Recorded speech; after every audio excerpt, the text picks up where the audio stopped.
The following podcast may contain adult language and an abundance of why, oh, why didn't I take the blue pill?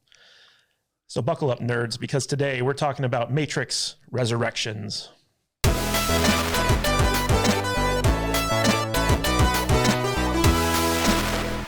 Money grab 2022. Matrix, the money grab. Why? Oh God, why? That's what the movie should have been called. This movie. Matrix, why, oh, why? Welcome back, nerds, and today we are talking about the new Matrix movie, Matrix 4, Matrix Resurrections, Matrix the Money Grab, Matrix why, oh God, why did you make this movie? I am sitting in for our fearless leader, Alex, because he and his family are going through a disease that we can't talk about on YouTube right now. Disease. They're disease-ridden. Yes. Put a bubble around their They house. come from a house of ill repute. So I will be fulfilling hosting duties today. And with me, as always, is our fantastic panel of nerds, starting with Matt Vader 70 Thor, rocking the wig.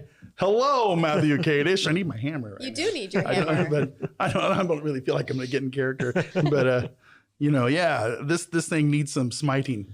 This movie needs smited by Odin Father and Thor and the boys and what a pile of shit this thing is, bro. It's just. Oof, I don't know what else to say. Yeah, we have a lot to say about this. And also the ambassador of estrogen, Jude. How Oh, you doing? hello. Oh, wow. Now, it's kind of funny because Jude and I, when we were first watching this, she got about halfway through the movie and then she peaced out because she just couldn't take it anymore. I noped hard on it. Yeah. Like she literally got up. She's like, don't care. It's like, you can finish it if you want. I left the room and never came back. This wasn't even on our list to watch, so I'm kind of glad we did because over our Christmas break of we're never taking 2 weeks off again time. Okay, sure. It's just well you can, I guess, but we'll fill in for you. Okay. I'm just saying that a year from now, you're going to be like, I need 2 fucking weeks. A week will be I'm fine. burnt out. A week will be okay. I missed you guys over this 2 weeks. Missed you bad. I did, and you know, I had to find some things to watch while we weren't watching things. So this pile of crap came out, and it's like, okay, I'll watch it, whatever, you know. And I'm glad I did because here we are talking about it. I'm just glad I didn't have to pay to watch this. Yeah, me too. I would have been really pissed if I Yeah. paid $15 for a ticket to go see this thing. Do you want me to tell you about it? Yeah, tell us Well, about it. before you tell us about it, why don't we take a break, hear a word from some sponsors, and then we'll be right back to give you our full unfettered thoughts about Matrix regurgitations. Everyone, welcome back, and we're going to be getting into what this Matrix movie is all about. Vader, what are you doing on your phone? I'm turning Dragon Champions on because I forgot to do my dailies He's earlier. got to get his dailies in. Gotta get my dailies in, man. You know you should do that before we start I recording know, the but show. sometimes you just gotta get it done, bro. I mean, it's Matrix. I've got to get my. He's fine. Yeah, I mean that's true. That's true. Well, what is this game you're playing? Tell us about it. Well, it's called Dragon Champions.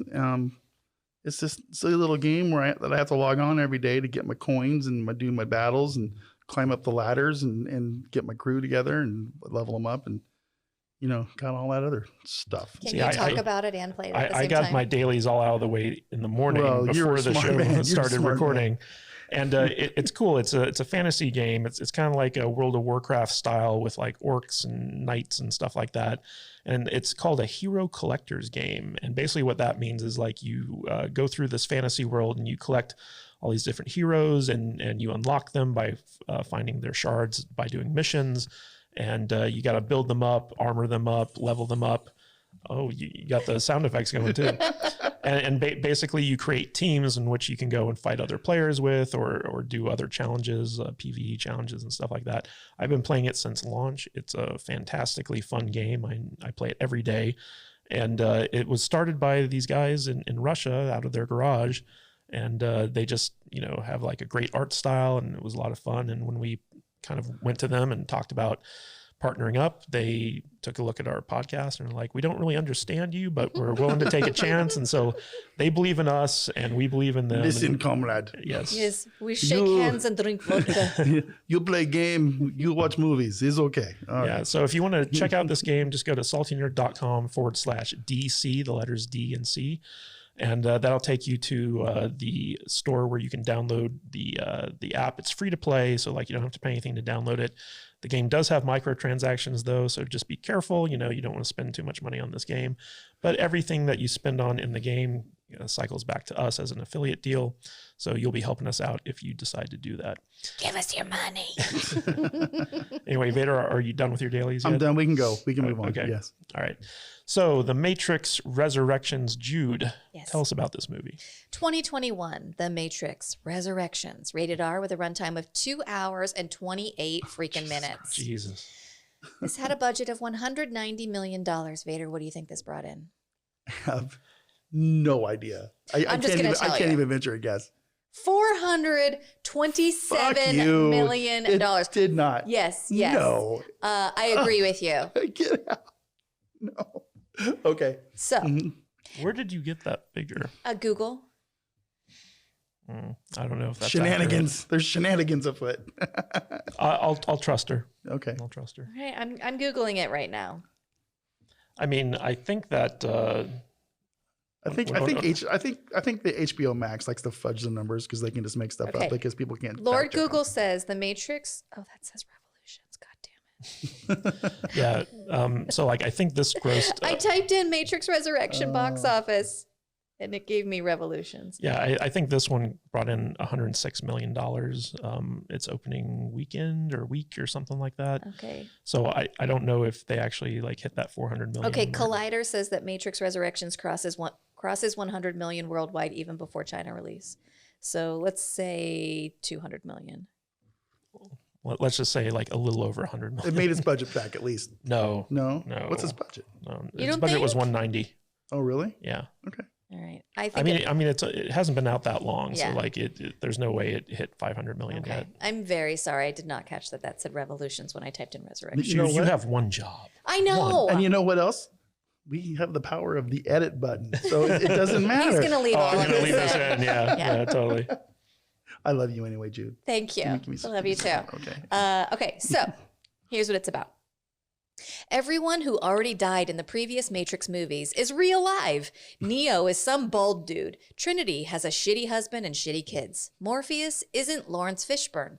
And there's a bunch of new people that don't matter. Yada, yada, yada. Neo's the key. We got to save Trinity. What's real? Who cares? Please discuss. Matriarchy. That's it. That's it. That's the That's synopsis. it. I only watched half the movie. It's funny because she tried to go back and rewatch it in preparation for the podcast. Did. I tried yesterday. I put it back on. Can't do I it. got through 10 more minutes and I was like, no. I No, watched can't. this thing, like I said, a few weeks ago whenever it first came out, just on a lark, and it was bad. And I tried to watch it again Mhm. because I had a feeling we might be talking about it today, but I made it about 10 minutes and I Yeah. fell asleep. It's like, Yeah. nope, I'm just not doing it. And we got a blue-haired chick and not Morpheus and not Agent Smith, and we got Tiffany, and and the whole premise is just stupid. And Doogie Howser's in it with his stupid blue glasses, and it's just go ahead, man. I don't know. So the Wachowskis have only ever made 2 good movies. The first one was Bound, which was their first film. Excellent movie.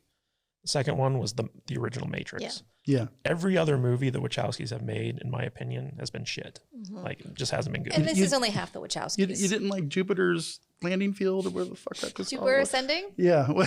Jupiter's orbit. Alex's favorite all-time movie? Yeah, we should watch that with Sahara someday. That'd be fantastic. We already did that.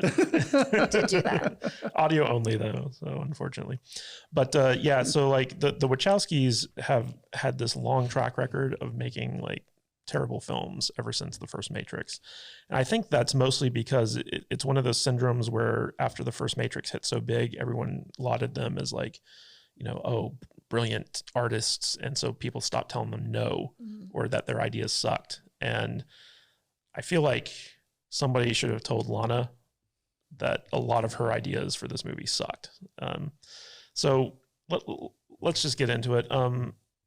This movie is basically half recycled footage from the first movie. Mhm. They're literally doing the TV trick of clip show. It's a bottle episode. It's a bottle episode. Clip It's show. our podcast. That was a great show. That was a great podcast because it was edited correctly and it was good. But I'm talking about our end of the year episode, I think. But yeah, man, I couldn't believe it when they started doing flashbacks to a better movie. A better movie. It was wild. What's funny is, right when this came out, we hadn't, like, everyone that we talked to was like, ugh, that Matrix movie's gonna suck. We didn't know anyone who was excited for it. No. We went to brunch one day and our favorite server came over and just started chit-chatting with us, and we were chatting. She was like, I'm so excited for the new Matrix movie. And I was like, you're the only person in the world that I have heard that is excited for this movie. I can't wait to go back and have brunch and be like, what did you think? Because no one that I knew was excited for this movie. And I didn't want that to cloud my judgment. Yeah. We watched it while we were on vacation. We were literally on vacation. We had no reason not to stay up late and watch movies. And I made it not even halfway through. The only people who are going to actually say that they like this movie are going to probably be lying. and they're going to be doing it to virtue signal. That's the only reason. That's how I feel about it. Because there's nothing good about this fucking movie. It's not a good movie, man. It's bad. So only half the Wachowskis worked on this movie. And basically this was from interviews. I don't know like how accurate this is, but they wanted to do this because they both recently lost their parents and they were going through grief, and they decided to work through the grief by revisiting the Matrix movie. But the Wachowski sister, who declined to work on this, was also going through transition while their parents died. So like the double whammy of the stress of that just made it so that she did not want to work on this film. So this is strictly Lana Wachowski. And one of the interesting things that I read about this movie is that, when they were doing the original Matrix trilogy, they storyboarded the crap out of that thing. They pre-planned everything. They basically had this vision for the film. And a lot of it was innovative special effects. And like they took stuff from manga and brought it into like live action. It was like really innovative stuff. And with this movie, she didn't do any of that. She kind of like just went along with what the stunt coordinators like said that they wanted to do. She was a lot more collaborative than she had been with other movies in the past. And I think it shows like a lot of the fight scenes, especially the stuff with Neo and the new Agent Smith, where like they're doing like the hand-to-hand fighting in the basement. That just felt like two old guys going through like choreographed motions. You know what I mean?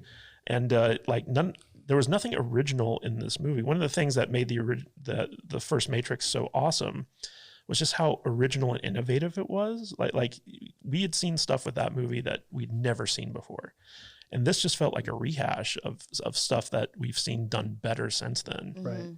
And it's kind of sad because like there are kernels of things in this movie. Like this movie is very meta, like very meta. Like it openly refers to like the first three movies and stuff like that. And there's even a scene in here where Neo is talking to his partner, who's actually Agent Smith, about how Warner Brothers is going to reboot the Matrix franchise. Yeah. And whether they want them to or not. Yeah. And so like they have the choice to either be involved or not be involved and let someone else come and take it over. Except the Matrix franchise is a video game that Mr. Johnson, right? Is that his name? Anderson. And Mr. Anderson has developed in his fake world, and it's just, I don't know. It's just which is kind of meta because they actually created the Matrix Online after the movies kind of ran their course, and that's one of the reasons why Lawrence Fishburne isn't back is because in the video game, which is canon, Morpheus gets killed, he dies, and so the original Morpheus is dead, and this whole movie starts off with... But this is Resurrections. Yeah, this movie starts off with the new Neo creating a computer program within the Matrix to train a new Morpheus, even though, he doesn't seem to know who that is. Like this whole movie is so confusing. It's so convoluted and weird. The premise of it is that the machine that picked up the dead Neo at the end of the third movie, that was Neil Patrick Harris. Yeah, Doogie Howser. Yeah, who I love. So I have no problem with Neil Patrick Harris in this movie. But basically, so he is the replacement for the architect. I believe his name in this is the analyst.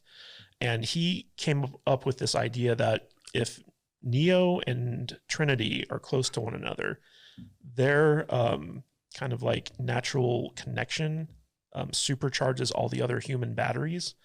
And so like he resurrects that, like he rebuilds their dead bodies and puts them in like a special kind of new chamber close to one another. And as long as like they're kind of in each other's proximity, but they never have a chance to actually connect, they keep this like weird balance where like the energy that the other humans in the Matrix produce is enough to make up for all the humans they lost after the war. And so like this whole convoluted plot is out there, and it just doesn't make any sense. No. And the worst part about this is when they go to save Trinity. So spoilers in case anyone hasn't watched this. When they go to save Trinity, she's jacked into the Matrix, right? And so like there's this weird thing where they have to like unplug her, which, if they do it wrong, she's dead. And then use Bugs's, the blue-haired girl, Colleen Wing from Iron Fist, jack her into Trinity's like Matrix plug in order to somehow bridge the gap, and in order to keep her alive long enough for them to jack her into another machine that's going to rescue her. None of it makes sense. None of it makes sense. Every time you say jacked in, I just chuckle. Why? I don't know. It's just funny to me. You got to get jacked in. Yeah, and Neo has like all these new powers, but he forgets how to fly for some reason. Yeah. He doesn't know how to do anything really. Yeah. Just, except be Keanu Reeves. And they make a big thing about bullet time in this, and like no one ever called that bullet time in the original trilogy. So like everything about this movie is weird. It's just like it's so self-aware, but at the same time, it's not self-aware enough to know that like what they're doing is stupid. Right. There was a couple little things that I did enjoy about this movie. Please tell me about and those. it's strictly visual. You guys know I'm a visual guy. Is it Keanu Reeves' beard? No, it's not. I mean, John Wick. Yes. He's basically John Wick. Yes. I think he refused to cut his hair because he's well, what's funny. I'm here for it. You know what's funny is the guy who played Trinity's husband, Chad. They actually named him Chad. So like that was Keanu Reeves' stunt double in the first Matrix trilogy, who then went on to become the director of the first John Wick movie. And so basically Keanu Reeves kicks the director of John Wick's ass in this movie at a certain point. What I enjoyed in this movie, and it's not a lot to talk about, I really enjoyed the scenes where they were outside in the real world flying through, where they were all plugged in. The new kind of updated version of Lightbulb City or whatever you want to call it, or Battery Land or whatever. And I like some of the concepts, when we went into IO, and I like the fake sky that they had, and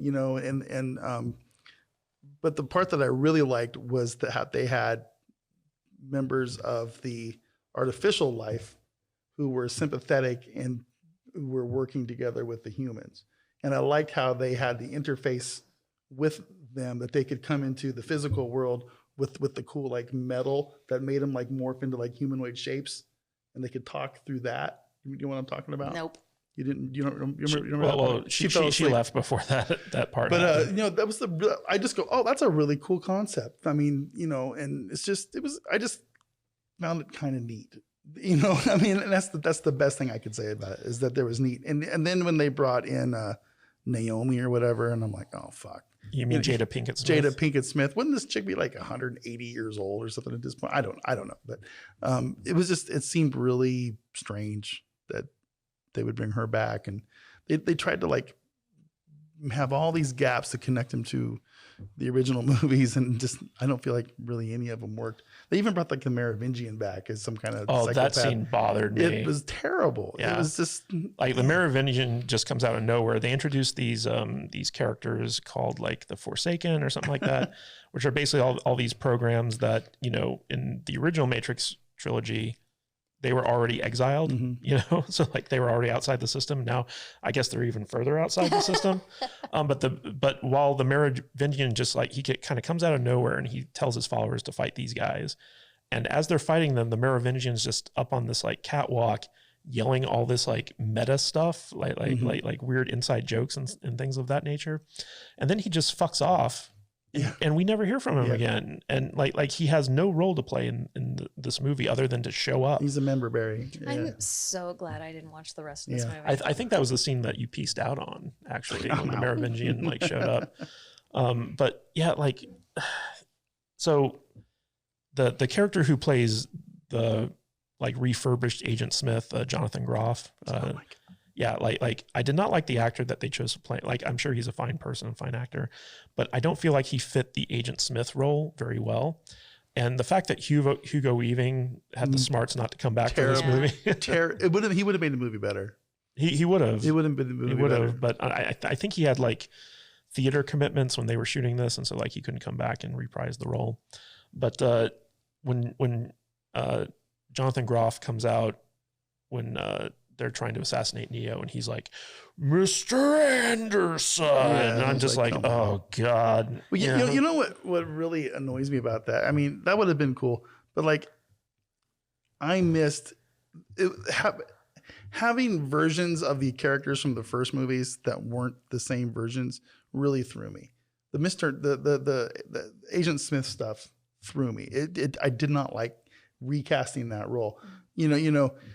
The Morpheus stuff bothered me. They could have had Lawrence Fishburne play Morpheus in this, because the Morpheus in this movie is a digital recreation of the original Morpheus. Who gives a fuck if he's dead?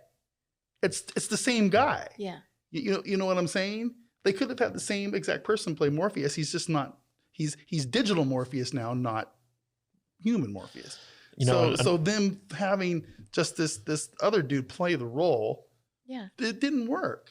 It didn't work. So another thing is that, so in the original Matrix trilogy, they had this like legendary like Hong Kong action guy doing all the second unit like shooting for like the fighting and all that stuff. And in this movie, Lana Wachowski did all, like, she didn't have a second unit. She shot all the action scenes herself. And I think that there's a distinct difference in like the action in the original Matrix trilogy and the action in this movie, where the action in this movie is not very good, in my opinion. And that was one of the big draws of the first movie, is like the amazing action scenes and the bullet time effects. But the greatest thing was the hero's journey, because the first Matrix is, from beginning to end, straight up hero's journey, and it works on so many different levels. Like, it's still thrilling to see, like, when Neo makes that turn, he's like, we're going to go save Morpheus, and like he has that helicopter and like, with the Gatling gun and all that other stuff. Like, that was a genuinely exciting movie. The sequels chose to prioritize philosophy over entertainment, which made them bad. And this movie, I feel like it's just so pointless. Like, it's not even that philosophical, but it's also not that entertaining. So it's just kind of like this weird, like, why are we watching this type thing? And I don't like it. No, I don't like it at all. I literally have nothing else to say about it. I only watched half the movie, so I'm done. It's just... I mean, Joel Silver had nothing to do with this. He was the guy who produced the first, 3 Matrix movies.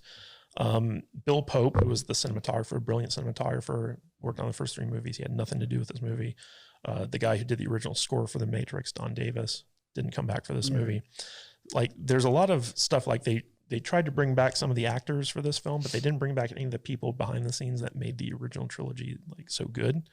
Or I should say the original film so good. They brought back that weird vertical green coating, which looks stupid. I mean, that's Matrix. I mean, I get what you're saying, but it's just... The most innovative thing this movie did was they created 100,000 NFTs based off this film to give away as collectibles. And like, that's like the only forward-thinking thing that they actually did in this movie.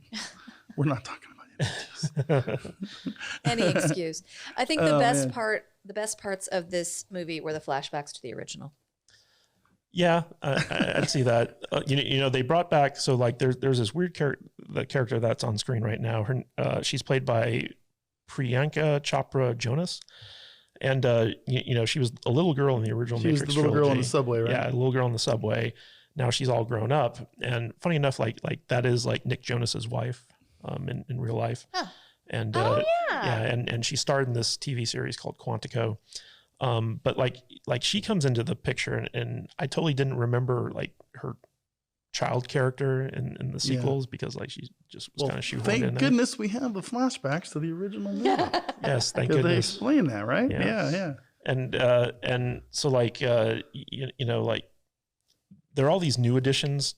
Like for instance, instead of agents jumping into people's bodies, they can do this thing called swarming, where like all the NPCs that live in the Matrix can be taken over by the analyst and send them after Neo and Trinity and all this stuff. So there's a little bit of evolution here in terms of like what the Matrix is capable of. And I didn't find it very interesting. Like they don't need phone booths to get out of the Matrix anymore. Like they can just like leave willy-nilly. I wasn't able to follow that either. It's like, how do they get in and out? They don't have to have magic doorways. And it was very strange. Neo has the Force now, so he can just force push everyone that he wants. Yeah. But he still can't fly for some reason.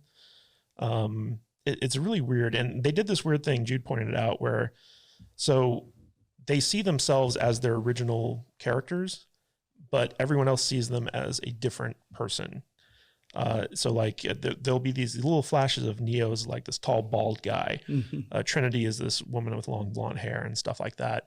And Jude was pointing it out for the parts that she did watch where she was like, am I going crazy, or are they like showing different people in flashes here? And it really didn't make any kind of sense. Like they explained it a little bit later on, but like it would have been nice if they hadn't been so kind of like arty about it. Like, you know, I mean, everything about this movie just has questionable decisions in it, and it's just there's not a lot of good things to say about this movie. It was a money grab, dude. It was a straight up money grab. You know, one of our viewers earlier today pointed out that at least Keanu Reeves donated 70% of his salary to some charities. And, you know, I guess we can say that was a good thing that came out of it. Cancer research. Keanu Reeves is going to turn anything he can, I think, into a positive, because I'm pretty sure Keanu Reeves knows that this is a pile of shit. I guarantee you he's not oblivious to that fact.